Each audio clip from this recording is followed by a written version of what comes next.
What's up, everybody? My name is Sid, and I've teamed up with the big homie Reg to bring y'all something new, something we like to call Beyond the Scoreboard. Y'all be sure to review, rate, and subscribe. Let's get to it. Welcome back to Beyond the Scoreboard. As always, y'all know me. I'm Sid. What's going on, Reg? Sid, my boy, everything's good, man. How about yourself? Dealing with this little snow that we ain't used to down south, but we done made it through it, bruh. I saw that, man. Glad everybody's well.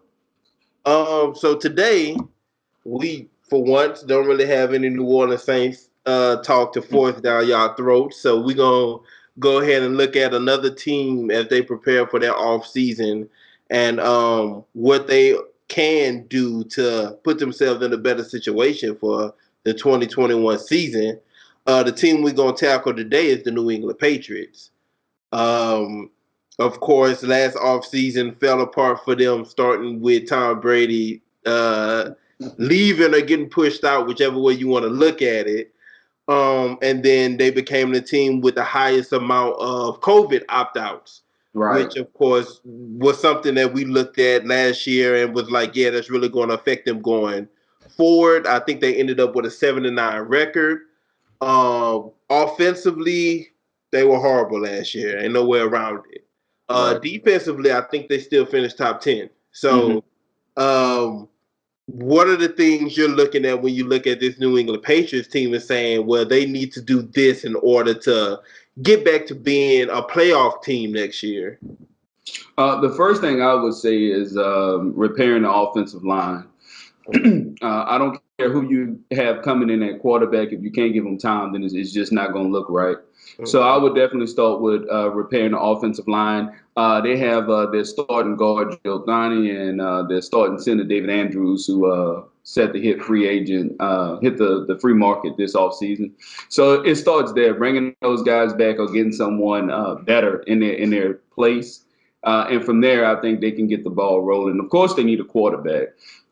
Whether, like you said, whether Tom got pushed out or he chose to move on, whatever the case may have been, it's hard to not only play quarterback, but to feel the pressure of filling Tom Brady's shoes, because whoever they get, I mean, ultimately, that's what everybody's looking at. So I will start with fixing the O-line, like you spoke on. The defense, we can kind of say overachieved last year after all the opt-outs. Mm-hmm. We know the year before they just played at a historic rate, and that's with no pass rush. They still was phenomenal.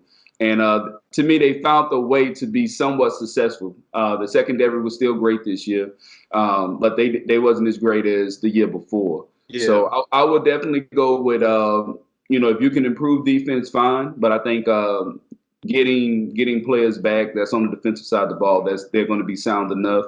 So I would start with fixing the offensive line and then addressing my quarterback situation. And we definitely agree that the biggest mark for any team is always making sure that you're solid at your quarterback position. We'll talk about some options for them there in a minute. But like you say, the defense, honestly, they did overachieve. No one expected. And once again, this is hats off to Bill Belichick more than anything, of him being able to take whatever he's given on defense and make good out of it. Right. But like you say, they lost the heart of their defense and Dante Hightower. And they lost Patrick Chung, who are two players who have been really good at their position, especially in New England. And then that's not even counting the players that they ended up losing their free agency, even before the COVID opt-outs. I agree with you offensively. You got to get David Andrews and Thuney back into the house. Those are two guys who are also really good at their position. Right. If you keep them and not have to reshuffle your offensive line too much, that's going to be really good for whoever you get at quarterback for next season. They only lost they lost two offensive linemen, but only one starter to COVID opt-outs, which was Marcus Cannon, which he's an average tackle in today's league. So you got to see how many of those guys are going to actually come back for next season. How many of them are going to be comfortable to step back out into the field, seeing how the NFL was able to attack and address COVID last season. You hope it can only get better from there. Right. So talking about their quarterback situation, at the end of the season, it seemed like they were pretty set on parting ways with Cam Newton after 1 year. Right. So if they don't bring Cam Newton back, what do you think is their best solution at solving their quarterback problem? I would say taking a quarterback in the draft, whether you have to move up or do whatever. I don't think there's a quarterback right now that you can put in New England and, the tables have turned New England and right back to being somewhat dominant or even productive on offense. There's not a quarterback there that's, in this market, of course, it's Sean Watson, but that's to me, I look at that like a long shot going there. But realistically, I can see them making a move for Derek Carr. That's something that you don't hear a lot about in the media. But to me, Derek Carr, he fits that pro-style system. If New Orleans don't bring back Jameis Winston, we touched on this a lot. I would have no problem with Derek Carr stepping into our quarterback situation. But I can definitely see him heading to New England on some type of trade. If Jimmy G becomes available, I can definitely see a situation where Jimmy G finds himself back in New England. But I would really have to stop there. I really don't see Carson Wentz achieving over there. I definitely don't see Jameis Winston going to New England or anything like that. So I would definitely say with the cap space that they have, instead of overpaying, get a quarterback who they feel comfortable with and deal. So I don't think the draft is where they find the next quarterback. I think we talked about this off air too. I think that's the last case scenario. Right. If you can't get anybody else, then hell, we'll just draft one. Right. I think the goal is to get a guy like you said, Jimmy G, get him back in the building. Carson Wentz, I could see that. I just don't see New England being that high on him to be able to trump a deal like Chicago or the Colts are offering. Exactly. So we're looking at Jimmy G. We're looking at, like you said, I agree with you, the Deshaun Watson thing. It's something they can make happen, but once again, it's going to be even though he's worth a lot, he's still going to bring in way more than what he's even worth. And I don't see New England being a team to go out there and overpay that much for a quarterback. So Jimmy G is I had one more quarterback in my mind. Who was it? The Derek Carr. I like the Derek Carr that you put out there too. That would be another quarterback who could get dropped right in and really take over and command that offense. But the biggest thing about it, no matter who they bring in at quarterback, they have to address the skill positions around their quarterback too, which is something they really going to have to funnel through this offseason. The good thing for them is right now it's looking like they're sitting at $60 million cap. Like you say, some of that's going to get ate up by just bringing back the center and guard, but then you still got a good amount to go out there and try to improve improve your quarterback situation, and then also try to bring in a receiver or a tight end that's also going to be able to make this offense, a running back, to make this offense look better than what it did last season. And speaking of the running back position for them, they also they can lose James White as well. And I don't think that's something that's it's definitely not major or anything of that. I'm just throwing it out there. It can be even worse. Yeah, and they need to invest in they've been doing it by committee for a while. They need to invest in somebody who can really tote the rock for them 3 downs going forward. Yeah.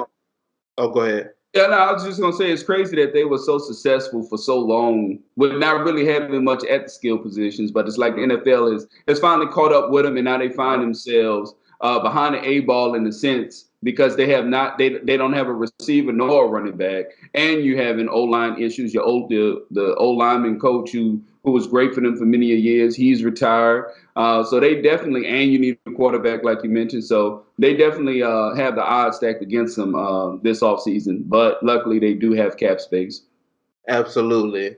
All right, so moving on and looking at some other stuff around the NFL. We talked about the releasing of J.J. Watt last week, and we discussed the places we felt were probably the best landing spots for him. Mm-hmm. It seems like he's as expected, is getting a lot of attention. I Yeah. saw him tweet out earlier today that free agency is wild. So he's obviously getting a lot of calls that comes with, I'm sure, a lot of money and a lot of promises. Um, it looks. I've seen a lot about Pittsburgh, of course, to be able to play with his brothers, but they're in a cap situation that's not promising right now when it comes to money to be offering him. I see the Browns are major players right now in the J.J. Watt sweepstakes. Tennessee is another team that I've seen has made some type of a big push there. So, what seems the most realistic to you at this point for J.J. Watt?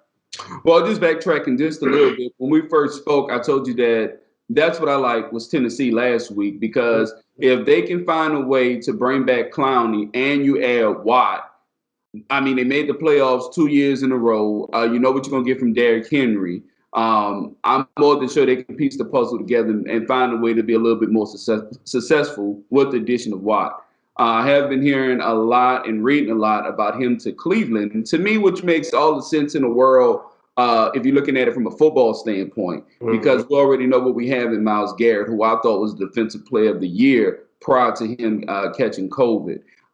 Sheldon Rankins, a high draft pick from the Jets, also over there. He's been playing phenomenal since he stepped over there in Cleveland. He's at that D tackle position. So you get to add a guy like Watt to that. And they still have Vernon over there as well. So if you can add Watt to that, I definitely like what you can do with all four of those guys. And then if an end goes out, you can bounce him outside primarily. Inside guy goes out, you can add him inside primarily. So I definitely like the flexibility of having Watt over there with that group. However, as a complete ball club, I'm not sure if that translates to more wins for Cleveland, if that makes sense. And the thing about Cleveland is, once again, from top to bottom, they are a good football team. Like you said, man, they lost Grant Delpit before the season even kicked off last year, so he never even touched the field for them. They dealt with injuries throughout their secondary all season long, and then they lose Odell Beckham. Halfway through the season, if even it was halfway through the season. So when you look at those guys returning, in addition to adding a J.J. Watt to the opposite side of a Myles Garrett, I think that makes the world of difference for that team. And I think that puts them where I felt like they should have been last year, and they were close to being last year anyway, but that puts them in the driver's seat in the AFC North. So I love that move for J.J. Watt and for the Cleveland Browns. I definitely, and like I say, with Pittsburgh's cap situation being so horrid at this moment, depending on what they're able to do with Big Ben, which I heard comments from the GM earlier today that didn't seem real promising about about wanting him to stick around. Right. But if he did, looking at the cap situation, he'd have to do some restructuring of his deal. But right now, man, just looking at it, Cleveland definitely looks like the best spot for him right now. Yeah, and see, I think I'm not sure what Cleveland finished defensively this year, but let's just say for the sake of the argument, they finished 15th. Yeah. And let's say Watt turns them into top 10. They're 10th. I'm just not sure. At the end of the day, I still feel like the pressure is going to be on Baker Mayfield. I'm not sold on him yet. So therefore, that's why I don't feel like this necessarily translates to wins. Baker Mayfield played great in the inner part of this season. It's kind of crazy when you say that they lost Odell Beckham, and we count that as a loss. We already know how the story goes with Baker Mayfield when ODB's there versus when he's not. For some reason, it seemed like the offense had more success. So, teams are going to see what Cleveland did that allowed them to find success offensively, and they're going to take it away next year because they got tape on you now. And it wasn't like Baker was out there lighting teams up every single, Sunday or whatnot. So I'm just still not sure about the J.J. Watt thing. I think it's a good fit. Don't get me wrong. Football sense, it's a good fit. But I still think Cleveland's success, would ultimately be tied to Baker Mayfield. And I disagree just because their success on offense was the run game last year. It was Kareem Hunt, Nick Chubb going out there and being able to run the ball down your throat every week. And I don't think that's going to change from this year to next season. I think that's going to be the same case. So that translates to being able to open more things up for Baker Mayfield, of course. And then if you have Odell Beckham back on the field, regardless of if he's getting the targets or not, he's somebody you have to count for. It's somebody you always got to account for. But even if they go out there and they're what Tennessee has been these past few years, which is we're going to run the football down your throat. And now with J.J. Watt back and Grant Delpit and our secondary being healthy, you're not going to score that many points on us either. So it comes down to Baker not losing the football game. Basically, he ain't got to win it for us. He just got to go out there and not lose it for us. And I think they can go far like that. Yeah. And that's the case for them right now, actually. We're going to run the ball and Baker don't lose it. And my thing is, how much more effectively can Nick Chubb and Hakeem Hunt be? Like, what more can they do on the run side games to put Cleveland in a driving position more than what they already has? I don't think they can go out. You can ask them to do anything more than what they already given you. Absolutely not. But I'm looking at the opposite end. I'm saying the defense next year, if healthy, and then you add a J.J. Watt, they're giving up they're giving up less points than they ever gave up this past season. Okay, yeah, I can see that. I wouldn't go say way more, but not way less, but less points. They're giving up. I can see that. So it's less that they actually have to account for on the offensive end. You're not getting into positions where, damn, okay, well, now we got to get rid of the run game and we got to go out here and play for a shootout.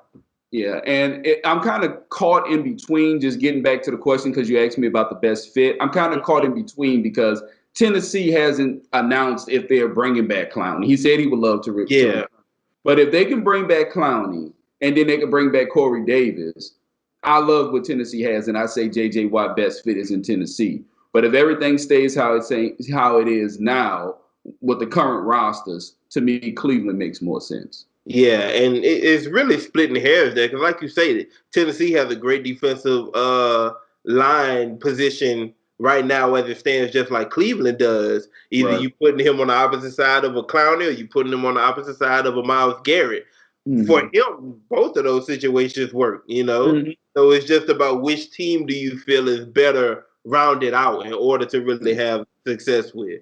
And the only reason why I say Tennessee more is because I believe in their offense as a whole more than I believe in Cleveland. So I just want to throw that out there. It's not that I feel like Tennessee's defense is better. I just feel like they'd be a better team overall. Which is interesting because I think I like Cleveland's team overall better than Tennessee's at this point. I got you. The Carolina Panthers ended up cutting Kawhi short yesterday. So they saved a good amount. They saved about $10 million, but he's definitely somebody who's still a very effective defensive tackle. So it's going to be interesting to see what teams go after him and where he ends up landing because he's definitely going to be a difference maker for somebody's defensive line going forward. Yeah. I just to touch on that. I remember a couple years ago, he was considered one of the best D tackles in football. Yeah. And he's getting up there in age. I want to say he's about 32 now, but I think he still has at least a couple years left in him. Definitely. Yeah. And back to the Big Ben situation, because I was looking at the numbers of that earlier today. Whether he's with or not, whether he's in Pittsburgh or not in Pittsburgh, he's counting for $22 million towards their cap next year, whether he's there or not. So that's definitely something they're going to have to figure out, because if he stays on the current deal that he's on and he is there, that's $41 million. Mm-hmm. So like I say, that kind of makes it impossible for them to even consider bringing in a J.J. Watt until they figure out exactly what they can save and, when it comes to Big Ben. Anything else NFL-wise you wanted to touch on? There hasn't been too much going on this week that different from last week. We're still looking at the Carson Wentz situation, trying to see where he's going to end up.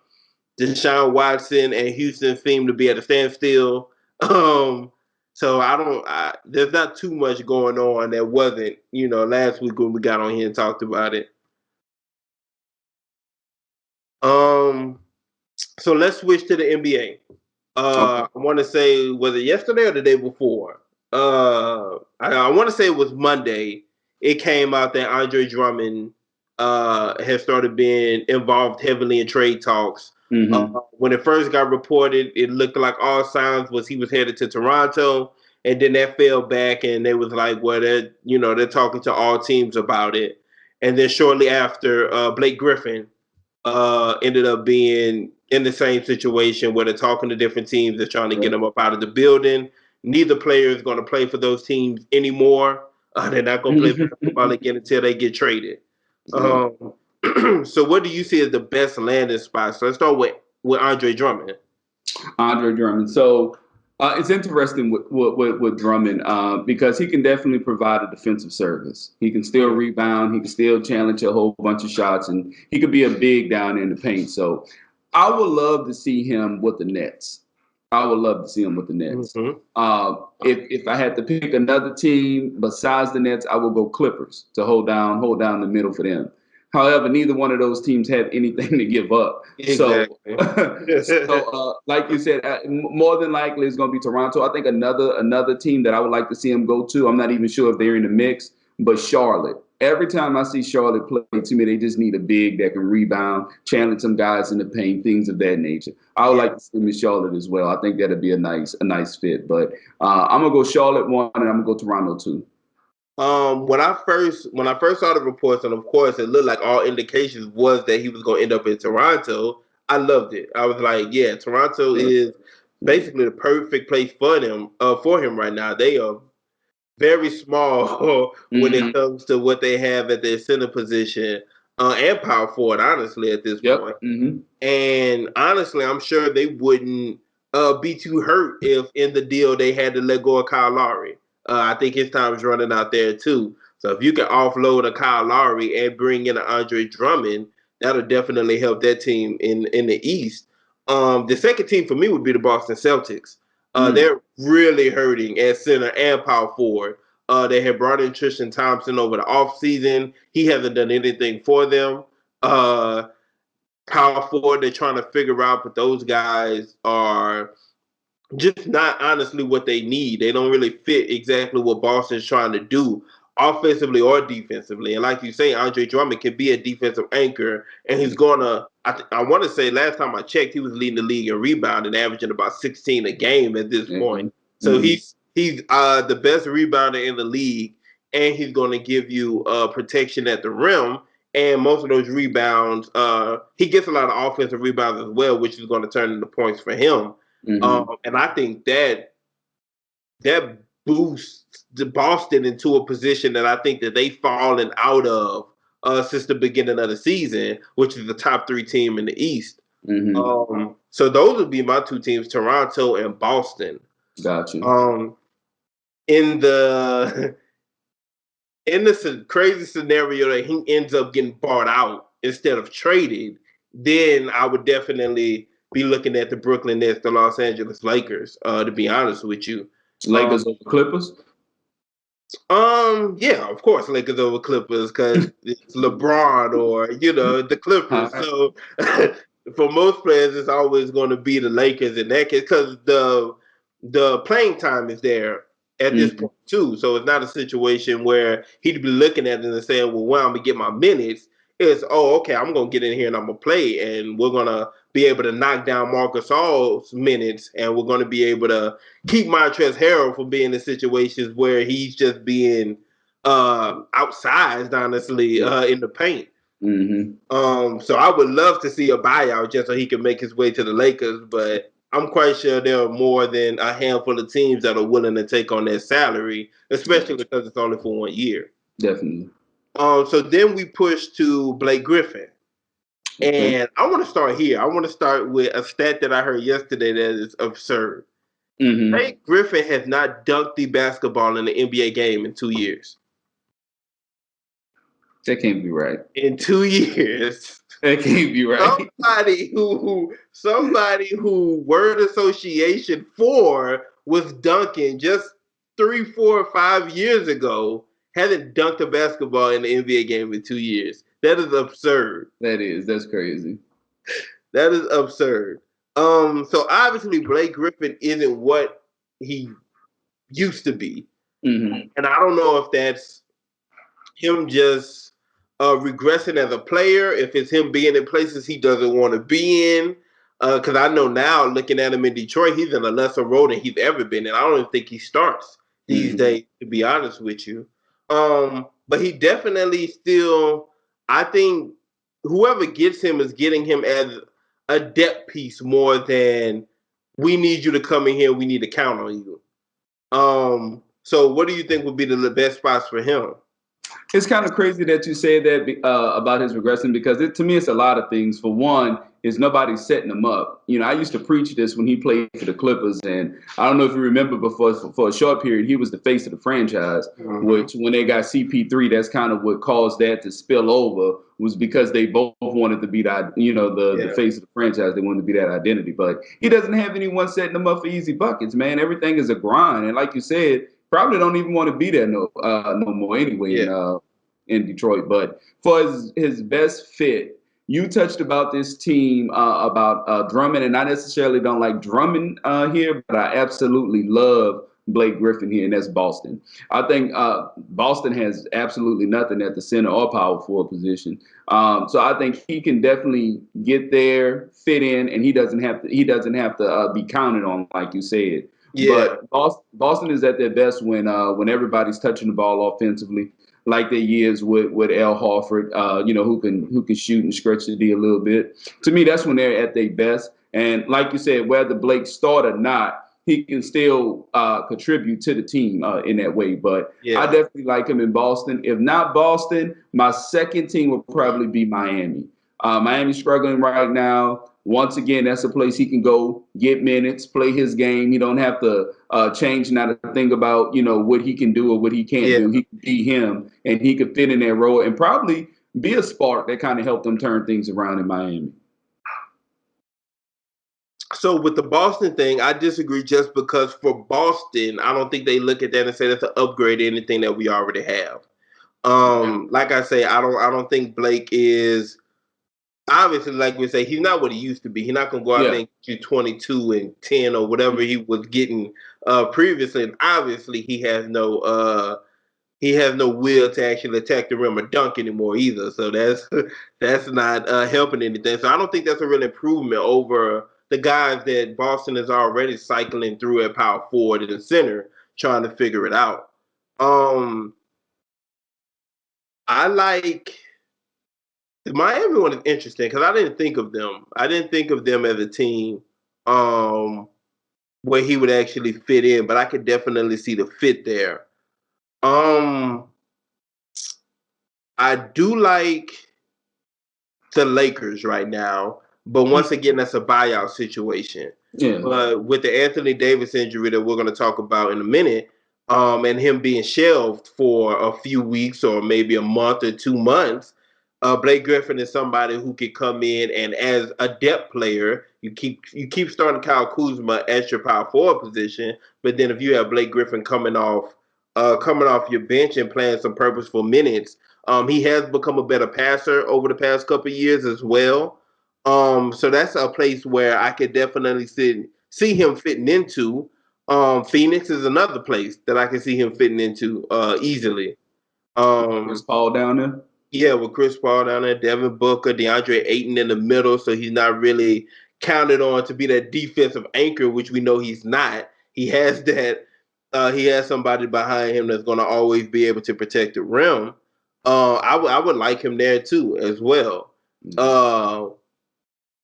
I think it's going to be real hard for him to get moved. I think it's more likely we see him get bought out than Andre Drummond at this point. So I would look if he hits the buyout market, then I see him ending up in on a contender, whether it's the Lakers. I don't feel like he's a fit for the Clippers necessarily. If he hits but if he's hitting the buyout market, I could definitely see how Boston looks at him then and is saying, well, let's bring him in and see what he can give us. But yeah, I definitely see him being a player who's more likely to hit the buyout market than be traded. When Andre Drummond, I think for sure, like I say, there's some teams out there who's willing to take on that big salary in order to have him just for the rest of this season. Yeah, and I don't know why I find it so shocking that we disagree with the Boston for Blake Griffin because Like, I know you're saying like worst case scenario, you see them looking there, but I have them looking there just as much as any other team. Now, just to throw this out there, the Lakers is a good landing spot for anybody who can possibly be traded, brought out, or whatever. I mean, it's not a player in the NBA that we can't stick on that Lakers team and be like, all right, you're bringing something to the table now, whether AD is there or not. So I kind of always eliminate the Lakers for some reason right now because I mean, everything fits over there. True, but I would, me personally, as a Lakers fan, I don't want Blake Griffin if AD not hurt. Like if AD was healthy right now, I wouldn't even look his way. We don't need you. Like you just go come in and get in the way. We don't need you. I got you. Andre Drummond for sure. We could definitely use the rebounding that comes with an Andre Drummond that he brings. Yeah. But Blake Griffin, I don't even. We don't even want you over here. And I really have Boston, like I said, being just as active as anybody trying to get him, because they get nothing. They got three guys who they kind of cycle out of the power forward center position, but they really get nothing, no productivity whatsoever from the positions. So, yeah. So that'll definitely be interesting to see. I think the trade deadline is like mid-March this year. Yep. So, like I say, Andre Drummond, I don't think it's gonna take that long to trade him. But Detroit might be holding on to Blake Griffin until after the trade deadline and just figuring out a buyout for him. Right. So now let's talk about Anthony Davis and his Achilles injury that seems to not be major, but of course it's Anthony Davis and it's Achilles, so they're going to be real cautious with him. So right now they're saying put him on the shelf for 2 to 3 weeks, and then we'll come back, we'll look at it again and see how things go from there. How do you think the time without Anthony Davis is going to affect the Lakers right now and once it comes to the playoff seeding and things of that nature going forward? I think it's going to be very impactful. To me, the Lakers have a tendency to kind of play down to their talent. A lot of times you kind of see teams that, before tip-off, you're like, oh, yeah, that's an easy, 15-point dub tonight. And then for a quarter, this team is kind of still, hanging around and it's taking some clutch buckets or whatnot from the Lakers to beat these teams. So I definitely think it's going play tremendously for the Lakers not having that other starter to count on. So I think this is going to be probably the worst stretch for the Lakers. I'm not even sure who they have coming up. Yeah, I don't have a calendar on my fridge like you do with the Lakers, but I'm willing to bet that it's going to be the roughest stretch they have had this season so far without AD, and I can definitely see them slipping in the standards for the time that he missed all the way up until when he's playing, with no restrictions once again. And we look at it a little differently. So I do feel like standings wise, they may fall a spot.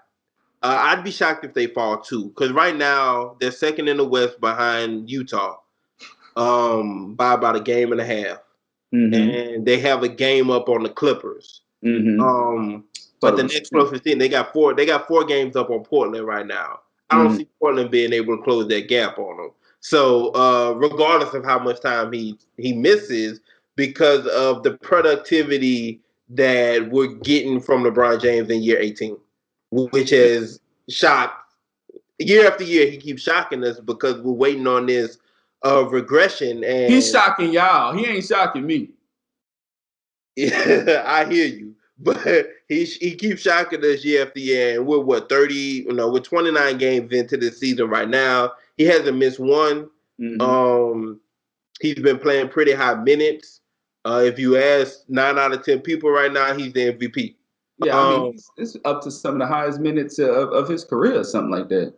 And it's because he's able to get out there and play him. Like that's the thing. Like, you got him out here after game saying he don't get tired. Ain't no taking breaks. I'm full go, And that's odd to see from a 36-year-old in the 18th, year in the league. So the way that he's been playing alongside of a better role players than what we had last season, I can see a significant jump from Kyle Kuzma of last season to this season, which is shocking to me because I felt like he playing alongside of a LeBron James and Anthony Davis, I felt he had reached his peak. He had reached his ceiling. This is as far as he could go playing alongside those two guys. But we've seen more from him this season. Taylor Horton Tucker, he's made an extreme jump from his rookie season to now, and he's actually being able to be counted on and really contribute. Dennis Schroeder has been our best addition so far, in my opinion. He's going out there. He's not afraid to attack the bucket. He's not afraid to score. He wants to be out there. He wants to take his chances. Montrezl Harrell, I think I meant to go look at it last night because I was like, man, every time I look at a box score, Montrezl Harrell has 17 points. He got to be averaging 17 this year. Mm-hmm. So he's repeating what he was giving the Clippers last year. He's back in shape. I think there's enough around LeBron, even more so than last season, to keep them afloat for however long Anthony Davis may miss, just because everybody around him is playing better basketball. Like I feel like the only addition that I don't really feel like we get much out of right now is Wesley Matthews, and he started out having a pretty good season, then he got hurt.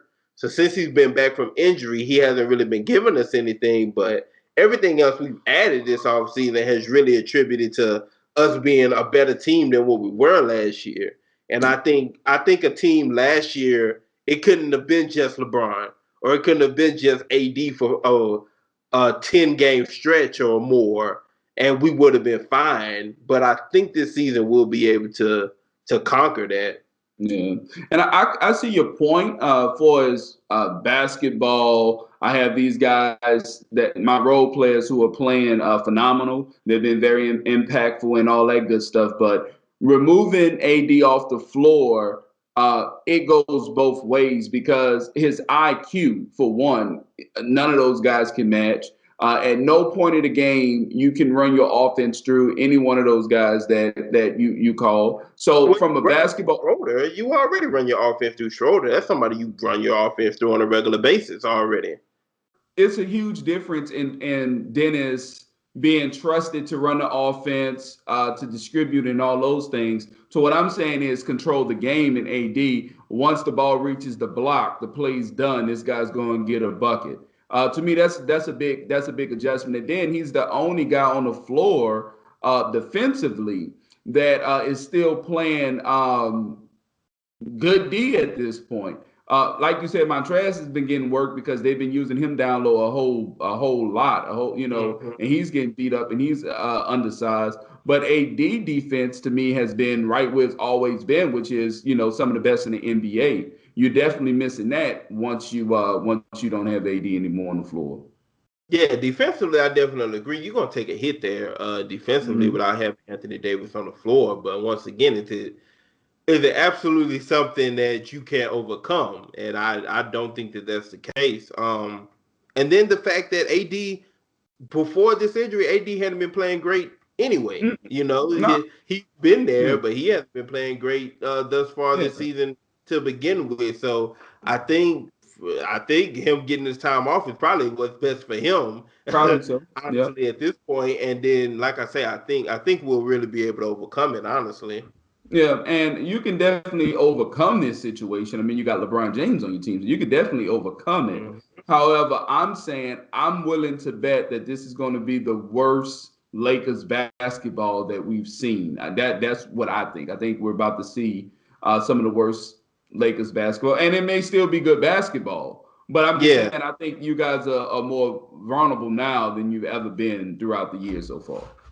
And I'm just looking at it as maybe so. Maybe we do see the worst basketball that we've played thus far. But what I care about and what I'm concerned about is honestly the wins and losses, the standings at this point. And I don't think we go on a stretch to where we're giving up a 4-game difference between us and Portland or us and Phoenix, So I think, like I said, I think at worst case scenario, Anthony Davis returns with a 3rd seed instead of the number 2 seed. Yeah, I got you. I mean, that's really it for today. Something that shocked me that I looked up and saw the other day was the fact that Utah is the number one seed in the West. That was something that definitely caught me off guard because Utah isn't a team that most people out here paid attention to. Mm-hmm. Um, but yeah, it definitely shocked me that they were sitting at 23-5 at this point in the Mm-hmm. season. How much more longer that's gonna last, who knows? But Yeah. yeah, that was definitely shocking for me to see. And yeah, the fact that everybody in the East is already at 10 losses or more is, is back to what the East used to be. Once you get to the fifth seed and they sitting at 500 and everybody under that is, under 500. So that's wild, man. But like we say, the NFL is dying down for this little moment. It's gonna be picking back up in 3 weeks or so. Yeah. But the transactions, like I say, they got a lot of teams right now that just got to free up money in order to do anything for free agency. So there's a lot of transactions that's going to start kicking off there. And then with the NBA, man, we just getting to a quarter into that season. So that there's been some really good games. I know Phoenix, who was it? Phoenix and Brooklyn last night. Yeah. Brooklyn didn't have Kevin Durant or Kyrie Irving, and James Harden led them to coming back from being down 24 to take that victory. So there's definitely some good games being played. Today, Rocket Sixers play, so that should be a good game as well. But we should definitely be tackling a lot more NBA over the next few weeks, just because we're going to continue to tackle an NFL team each week as well.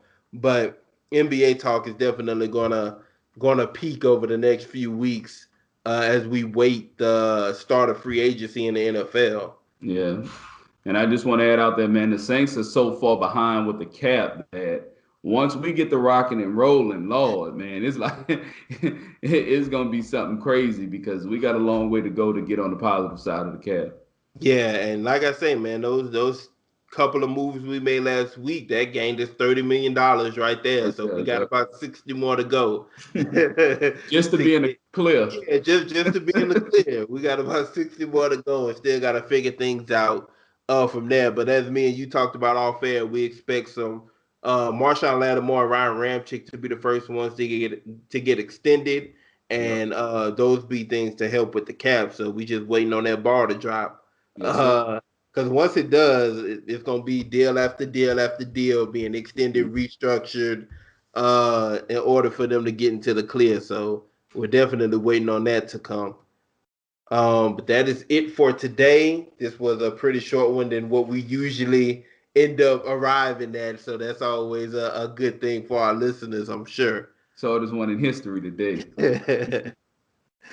So, yeah, that's it for today, man. We'll get back with y'all next week with another NFL team and some more NBA talk, honestly. Yes, sir. We appreciate y'all for checking us out, man. Y'all be safe out there. Nigga, I'm in the league, you boys not in my league. If you listen close, I'm coaching, take keys. Cause the boy hella dope without pushing a Blanco. Still stabbing bitches like 94 in the Bronco. If it's about the money, I'm leaving them hoes pronto. If I don't do nothing, I'm about line so.